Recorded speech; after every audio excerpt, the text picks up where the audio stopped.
Have you experienced this in your life where you were involved in some kind of legal jousting with someone close to you, probably your family member, your employer, some business associate, and after a really long drawn legal battle, you had your day in court, you were declared winner, but the victory did not leave a sweet taste in your mouth because you had spent so much of money and time in pursuit of that legal jousting that the victory was almost tantamount to defeat.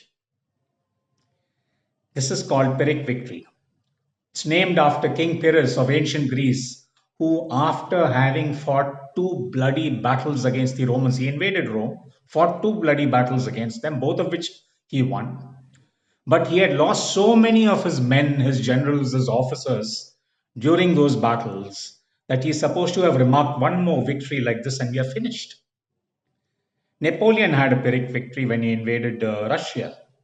He defeated the Russians, but was in a hurry to get back to France in order to escape the biting cold of the Russian winter. But his withdrawal was marred by the Russian soldiers burning everything in his path so that he was left with no food for his forces. At the same time, the Russians were also snapping at his heels as he retreated, so much so that by the time Napoleon reached France, his force had been depleted by 80% of what he had set out with. It was a Pyrrhic victory. Pyrrhic victory is also about winning the battles but losing the war. There is this famous folklore in Vietnam about the Americans withdrawing from Vietnam in 1973. An English speaking Vietnamese colonel was sent to see off his American counterpart because protocol demanded that. And his American counterpart, who was withdrawing with a very large regiment of American soldiers, apparently told the Vietnamese colonel, you know, we did not lose a single battle against you. We beat you in every single battle we fought against you. To which the Vietnamese colonel retorted, so what? That's irrelevant. Who's the one who's running away now? There, that is a Pyrrhic victory. Pyrrhic victory can be found in all walks of life, which is why I started by asking you whether you had experienced that in some courtroom battle. Walk along any lovely neighborhood anywhere in the world, and you'll find them dotted with grand old homes decaying away because the family is busy headbutting in some courtroom or the other about who gets the lion's share of the property instead of sitting down at the negotiating table and working out some kind of a compromise. Warren Buffett talks about the Pyrrhic victory not so savvy investors have when they buy and sell stock in knee jerk reaction to the pendulous swings of a volatile stock market. Then you also have the very famous Pyrrhic victory, one of the most famous Pyrrhic victories in corporate world when AOL bought out Times Warner. AOL paid $147 billion to take over Times Warner. It was touted as one of the biggest, the greatest mega mergers in the corporate world.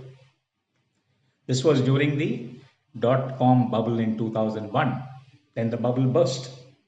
The very next year, AOL declared losses of $99 billion. Finally, in 2015, they were bought out by Verizon for 4.4 billion. Look at the figures: 147 billion, 99 billion, 4.4 billion. What a slide. Closer at home, we have Vijay Mallya riding on the success of his Kingfisher brand. He bit off more than he could chew by launching Kingfisher Airlines. For some time, Kingfisher Airline was one of the most luxurious airline services in the country. Riding on that success, Vijay Mallya was in a real hurry to expand. And without proper due diligence, he paid 1,000 crores to take over Deccan Aviation, which was already steeped in a financial mess at that time. It wasn't just Vijay Mallya who blundered ahead. A consortium of 17 banks led by State Bank of India bankrolled his shopping with nothing more as collateral than the glamour and the goodwill of Kingfisher. Both of them were racked on their knuckles.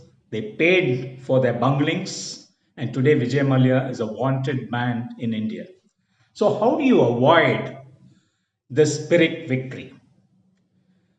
Pyrrhic victory is mostly because you're led by your ego. So, don't ever let your ego lead you by a leash. Rein in your ego. That's primary. You have to think with your mind rather than with your heart. You have to make those moves. You have to take those steps which will help you to progress.